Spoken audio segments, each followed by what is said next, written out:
Zombie Apocalypse.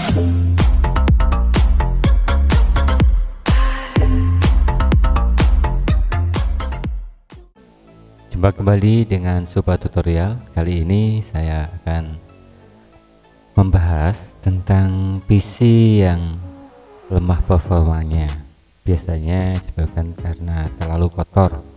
Untuk kondisi PC saya ini sudah 2 tahun nggak pernah saya bersihkan. Akibatnya kotor, terutama pada di bagian radiator, karena saya menggunakan water cooling. Pertama-tama kita ambil dulu untuk radiatornya, dan pada bagian di CPU nya kita bersihkan. Selanjutnya kita bersihkan juga secara manual, bisa dengan semprotan pada radiatornya. Kemudian setelah bersih semua, kita berlanjut untuk membersihkan pada bagian CPU nya. Pada bagian ini ada baut khusus ya, menggunakan kabel, menggunakan obeng bintang. Kita buka aja. Untuk bagian radiator ini, coba sobat Riko lihat, sini sangat kotor sekali, terutama pada kondisi water coolingnya, selang water cooling, dan pada bagian dalam dari CPU nya, bagian pendinginnya ya, yang bersentuhan langsung pada prosesornya ya. Baunya nggak enak, jangan ikuti ya. Coba sobatku lihat di bagian ini sangat kotor sekali, kotoran yang mengendap. Kotoran ini yang menyebabkan pertama itu aliran tidak lancar pada water coolingnya. Ini sangat banyak sekali kotorannya ya, karena sudah sekitar 2 tahun lebih saya tidak bersihkan atau tidak saya ganti air radiatornya. Coba sobatku lihat lagi ya, perhatikan, itu sangat kotor sekali, dan endapan ini yang menyebabkan performa dari pendinginannya kurang maksimal. Nah, ini pada airnya juga masih sedikit berkurang sedikit, dan pada bagian tembaganya di sini juga mengalami kerak. Nah, kerak sini kita bersihkan aja, bisa menggunakan thinner atau bisa menggunakan sabun cuci ya. Coba sobat lihat sudah mulai bersih.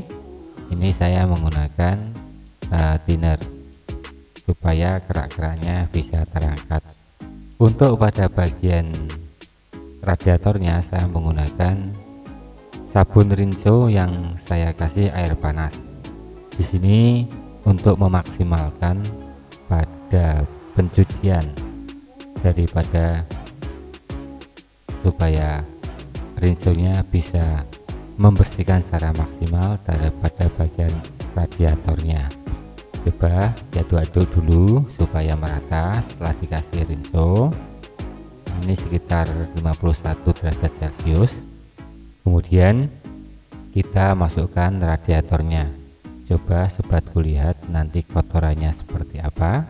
Kita goyang-goyang sedikit, iya seperti ini, goyang-goyang supaya kotorannya langsung turun. Nah, itu sangat kotor sekali.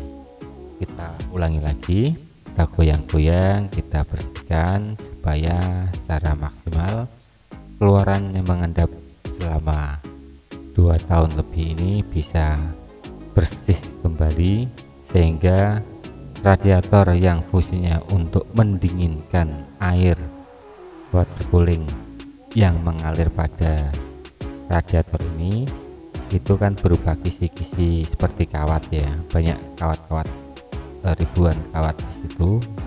Nah, itulah fungsi radiator untuk mendinginkan supaya air water coolingnya cepat.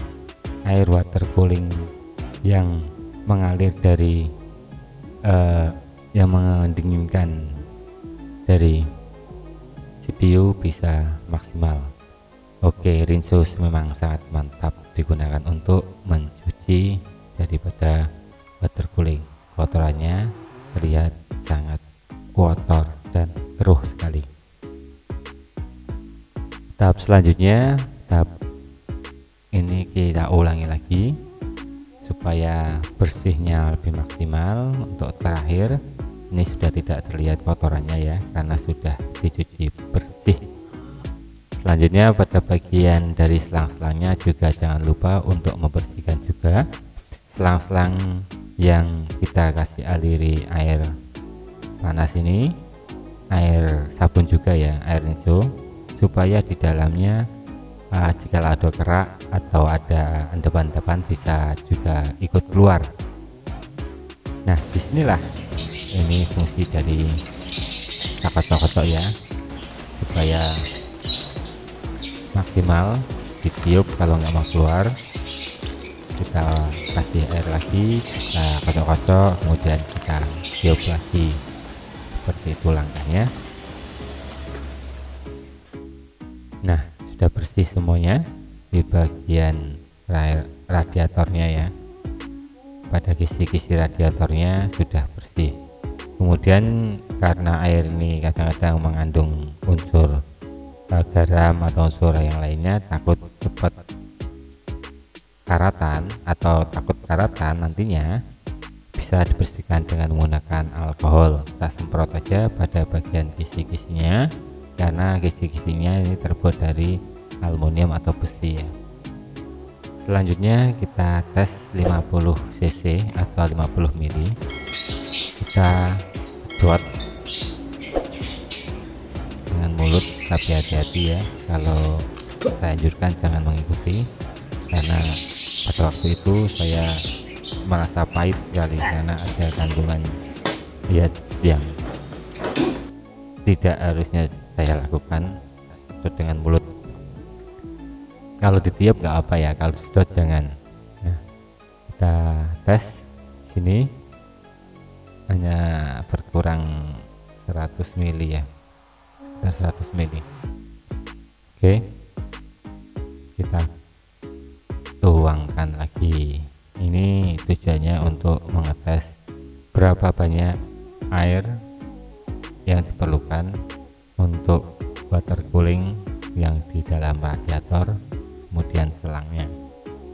Itu kotorannya masih sisa dari hasil tiupan ya, jangan sedot ya, kalau bisa ditiup aja, kira-kira 100 ml.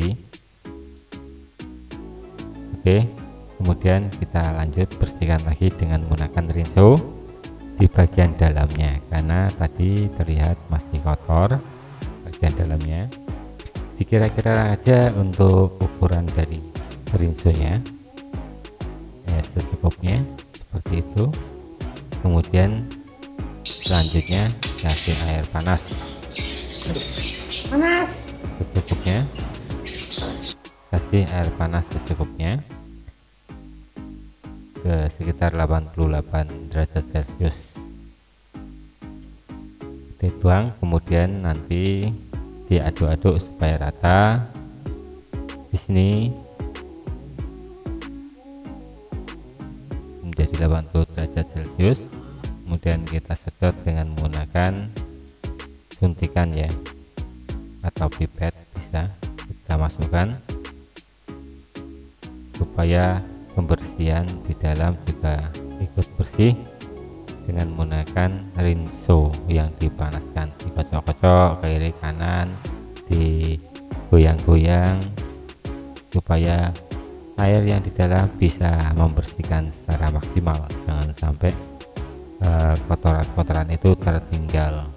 Kita perhatikan, coba diperhatikan apakah masih ada kotoran yang tersisa yang mengendap ada pada dalam radiator. Selesai semuanya, saya berlanjut untuk membuka bagian dalamnya lagi. Itu baut-bautnya ya, baut-bautnya khusus, jadi bukan baut biasa ya, ini baut khusus yang tidak ada di pasaran. Kemudian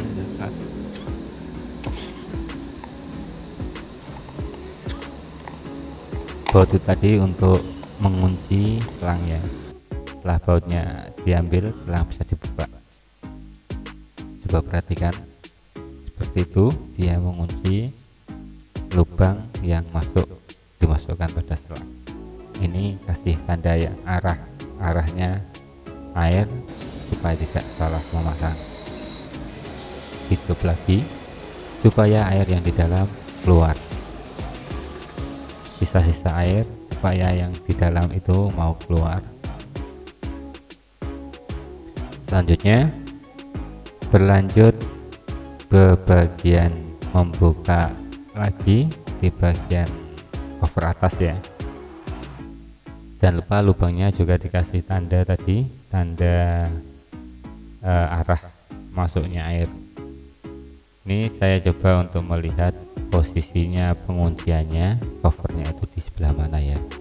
Itu kalau menggunakan senter bisa sedikit terlihat ada bayangan bagian penguncinya, kiri dan kanan memutar ya.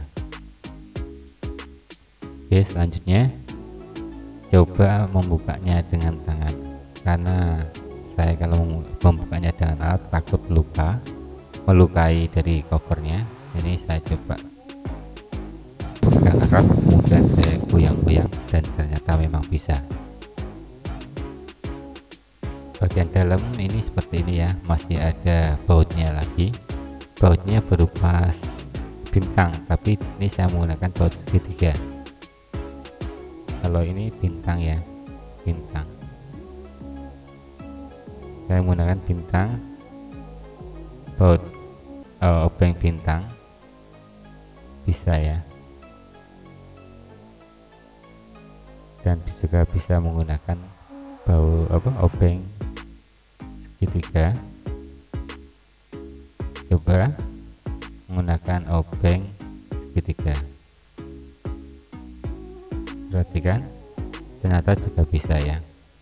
Untuk baut ini ada pernya, itu kotor juga ya, kita bersihkan, jangan sampai ada sisa-sisa kotoran yang ada di dalam. Seperti ini penampakannya. Oke, kita buka lagi pada bagian bawah, terdapat cover lagi. Di situ covernya saya congkel, nah terlihat kipasnya ya, kipas juga kotor dan kita bersihkan juga. Pokoknya kita bersihkan semuanya sampai tuntas. Ini saya coba untuk mengambil kipasnya, tinggal tarik aja, agak mudah ya. Pada bagian ini juga sangat kotor, dibersihkan sekalian supaya nanti perputarannya lebih baik. Tuh, kotor banget seperti kerak yang mengendap. Bersihkan dengan tisu, kemudian bisa kerek lagi, bisa dengan menggunakan saya kerek dengan kuku juga bisa. Bersihkan dengan tisu dulu. Selanjutnya supaya bersih semuanya, kembalikan lagi. Sementara kita kembalikan dulu, nanti kita bersihkan lagi ya. Pada bagian atas kita kencangkan lagi, kita tes ya menggunakan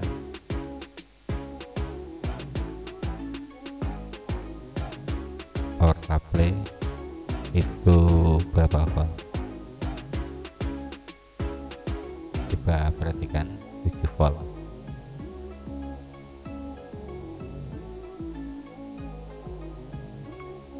Oke, kiri kanan bisa berputar ya. Itu ada 3 kabel, yang tengah itu positif, kemudian yang kanan negatif, negatif, yang kiri juga negatif. Yang kanan itu tadi untuk kipas,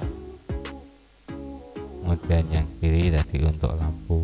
Ini pada bagian lampu juga bisa kita pencet-pencet, berarti kondisi untuk water coolingnya normal ya. Selanjutnya ini untuk pengetesan apakah masih normal. bisa berjalan dengan normal, bisa dipilih. Kipasnya juga bisa berputar dengan baik. Selanjutnya pada bagian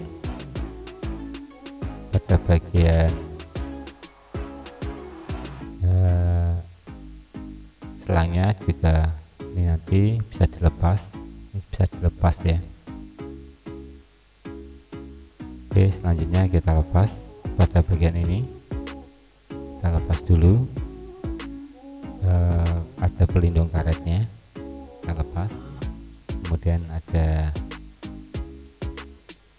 L yang masuk ke selang ya. Kali ini agak susah, sampai saya kena alat saya sampai berdarah. Kita langsung aja sobek, karena nanti akan kita ganti dengan selang yang baru, selang yang transparan. Karena selang dari pabrik itu biasanya memang hitam, kebanyakan hitam atau gelap ya, nggak terlihat airnya atau water coolingnya nggak terlihat. Nah, pada bagian atas yang terkonek pada radiatornya juga kita lepas. Begitu caranya ya, agak susah memang karena tebal sekali pada selangnya, karena tebal sekali, dan juga ada pelindung karetnya supaya memaksimalkan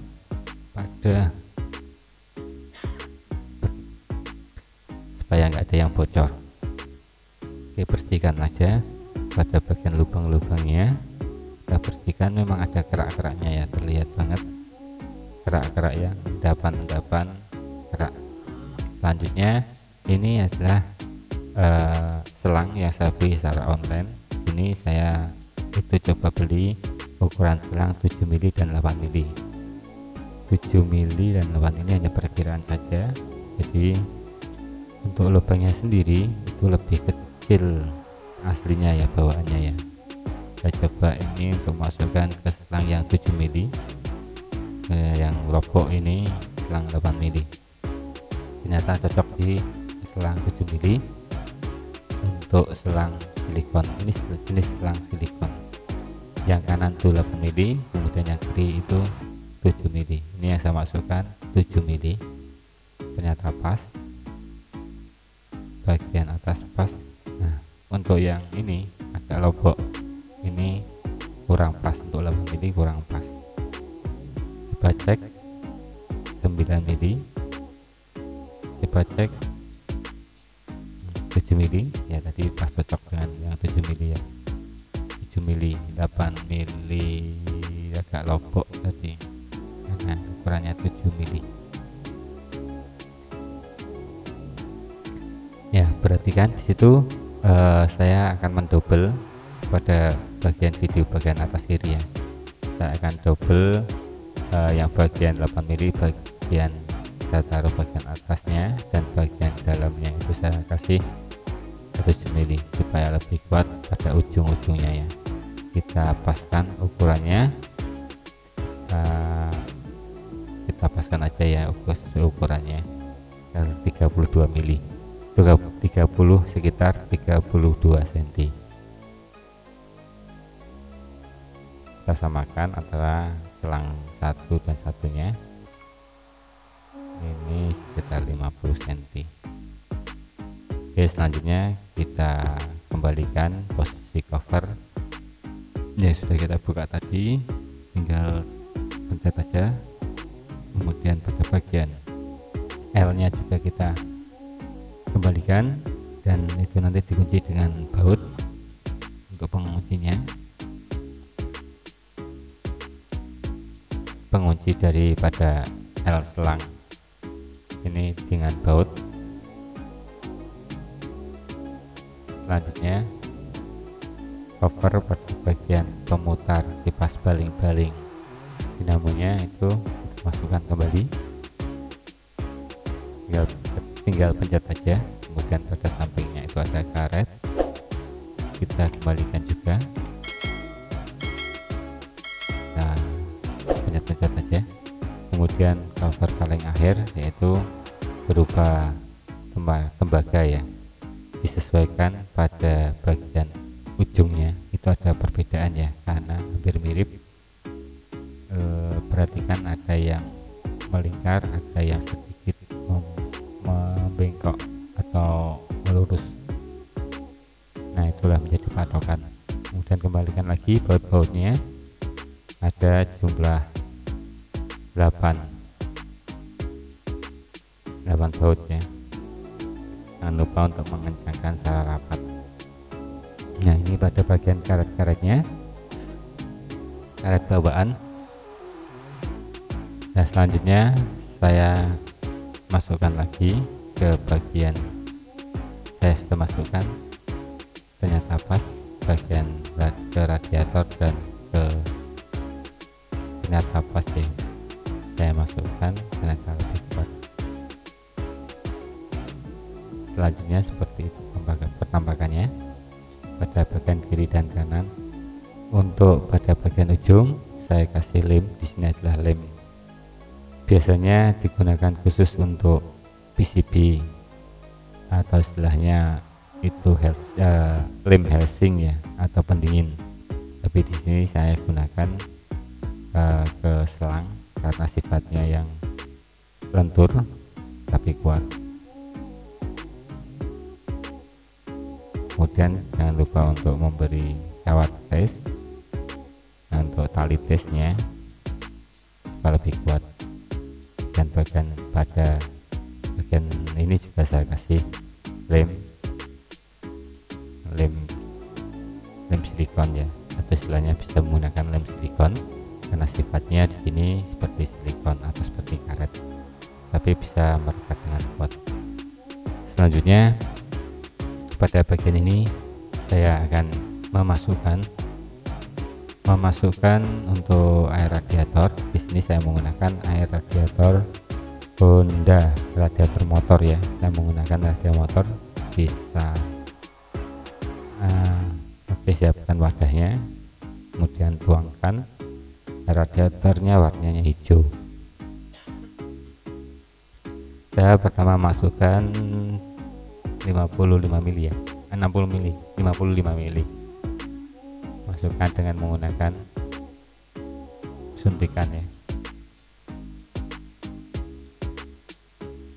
perlahan-lahan supaya air mau turun semuanya, karena air pada radiator biasanya banyak udara yang nggak bisa keluar, akhirnya balik airnya ya. Ini saya tambah lagi 40 mili, masukkan lagi. Ini saya agak sedot sedikit supaya gampang masuknya, sampai penuh ya, sampai ke ujung dari habis. Tambah lagi dengan menggunakan caranya seperti itu ya, agak susah. Ini ditiup-tiup, didorong dengan menggunakan mulut karena dua tangan saya sudah terpakai.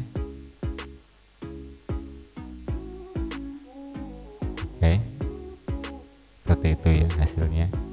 Masih banyak udara yang terpaksa saya tidak bisa memenuhi airnya. Kemudian kita tes bagian ini untuk perputaran dari airnya, apakah bisa, apakah normal. Perhatikan ya, kita menggunakan power supply adjustable, menggunakan USB adaptor HP. Ini sudah nyala harusnya, tapi air radiatornya nggak mau, air radiatornya hanya sedikit aja dia mau berputar ya, nggak bisa full. Ini artinya kurang bagus, nanti bisa mengalir cuman sedikit. Ini tidak bagus untuk kesehatan dari CPU ya, dari prosesor. Kita lihat dari derajat Celcius pada lembaganya supaya dia bisa mengecek untuk suhu ruangan 29,8 tadi ya. Sama dia pada waktu on pertama langsung menyala, tapi untuk perputaran airnya memang kurang bagus. Kalau posisi dibalik seperti ini dia jelas sekali bisa berputar ya, itulah menjadi kendala. Nanti kalau posisi dibalik seperti ini dia mau berputar. Perhatikan, itu sudah saya pasang. Ternyata setelah dipasang hasilnya juga malah beda dengan yang dipraktekkan yang di luar ya, karena posisinya beda dengan yang di luar. Ini tidak baik posisi penempatannya, tidak bagus untuk posisi penempatannya, karena air radiatornya malah nggak mau naik. Oke sobatku, akhirnya untuk posisi radiatornya saya rubah menjadi berdiri aja ya, karena performanya untuk perputaran water coolingnya lebih bagus, lebih lancar. Oke, mantap dengan cara seperti ini ya. Untuk performa dilihat dari software, bisa sobatku lihat sini saya menggunakan software untuk pengecekan panas atau pengecekan dari hardware yang ada di CPU saya. Bisa Anda lihat, bisa sobatku lihat, yaitu untuk temperatur CPU 30 derajat, motherboard 32 derajat, dan seterusnya, sangat lengkap. Oke, terima kasih, semoga bermanfaat.